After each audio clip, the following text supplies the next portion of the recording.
within a week of each other. That is, of course, including their Eurovision entries, in which case they've been fucking getting away with torture for a decade.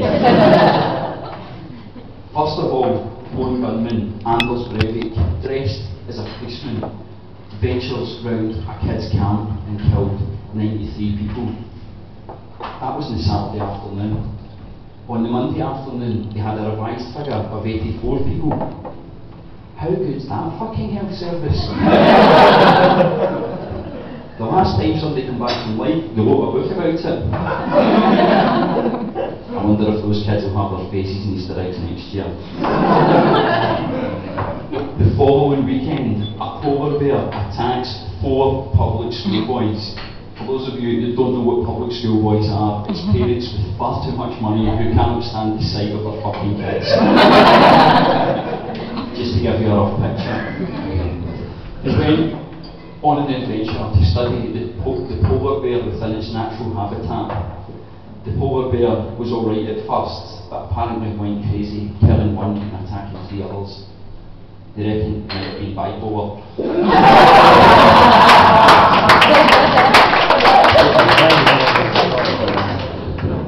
The Norwegian authorities were questioning what steps they could take to make sure this doesn't happen again. Said, well, we could dress the polar bears up as Catholic priests.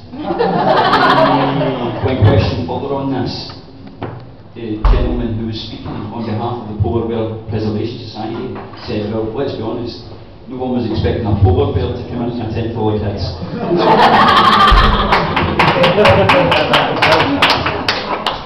And we're honest with crazy gunmen, we needed them then.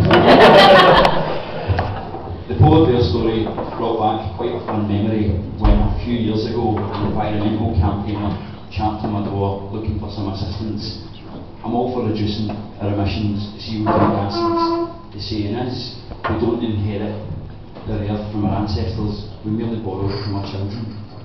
However, his argument that he put across was somewhat confusing. He stated, Mr. Russell, if we don't take steps now, in 20 years' time, the only place that you will be able to see a polar bear is in a zoo. I said, thanks very much, mate. I live in Malta. The only place I'm likely to see a fucking polar bear is in a zoo. So, a little bit about myself. I'm 30 years old. I come from the city of Glasgow in Scotland. Thanks, Scottish people. Up the kids! Wherever you are. I'm a great childhood. It's quite a rough city. When you grow up, you need to be relatively thick-skinned. I used to get a lot of jokes because I'm tall, because I'm skinny, because I've been here 6 years and I've got an extra 2 freckles if I've had any sin at all. The one rumour that got to me was the adoption rumour, and the worst thing was it was coming from my brother.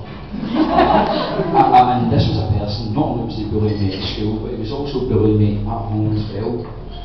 And one day I had a breakdown and I was in tears. My father had asked me what was wrong, and I told him what had happened about my brother, claiming that I was adopted. He put his hand on my shoulder and said, "No, listen, you man, for sure.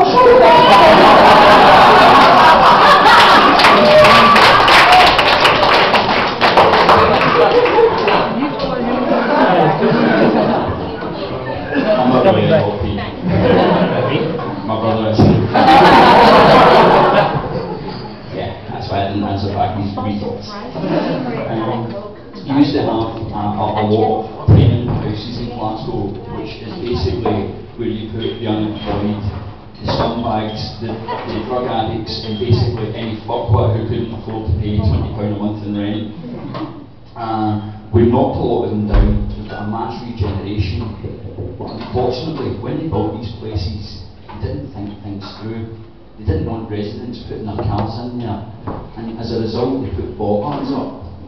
Now, the bottom row of the houses were generally shops, and the shops were finding problems getting their stock in. Alternatively, the bin men, who were catering for in excess of 200 people, catering's not the greatest choice of all, but some of them couldn't get in to collect the rubbish. And most importantly, the emergency services. The reason why I brought this up is one day after a few pints, we spotted an ambulance sitting at the entrance or the bollards, one particular group of tenements. If you can imagine an area 100 feet square, the shops, the residents, and a little bit of drama, you can imagine the people that were watching this. There was one family, mum, dad, 27 kids. You just know that wife has a fanny like a yawning hippo. The head of the family was having a suspected heart. The paramedics had already made their way upstairs to the 4th floor. After some 20 minutes, the numbers have doubled. Everyone's looking on. Is he going to make it? Suddenly, the paramedics appear, carrying the guy who was known as Tam White's body on the stretcher.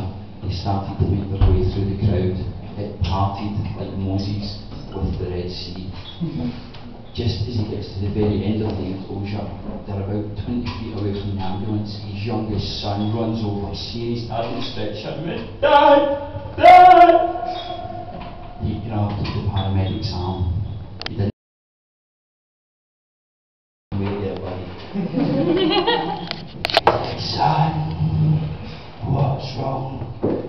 His boy said, "Can I have your pork chop?"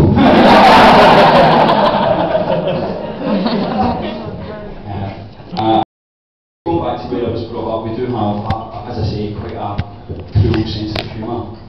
Does anybody in here think it would be bad to buy somebody a gift? Would that be seen as a cruel thing? Yeah. No. So it depends on what you're getting, that's very good. So if I told you that the gift was Jenga, the block game, and I told you the recipient was my grandfather, is that a good thing or a bad thing? If I tell you my grandfather's had Parkinson's disease for years, hours of fun at second box, oh, what they fucking didn't realise. Parkinson's is very, very serious. Anyone who's witnessed a handshake between Muhammad Ali and Michael J. Fox will be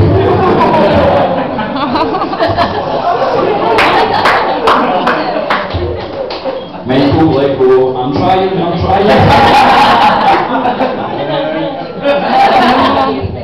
Mind you, it must be fun going for a piss with that. Ladies and gentlemen, I'm going to give it a quick intermission here because I need a drink.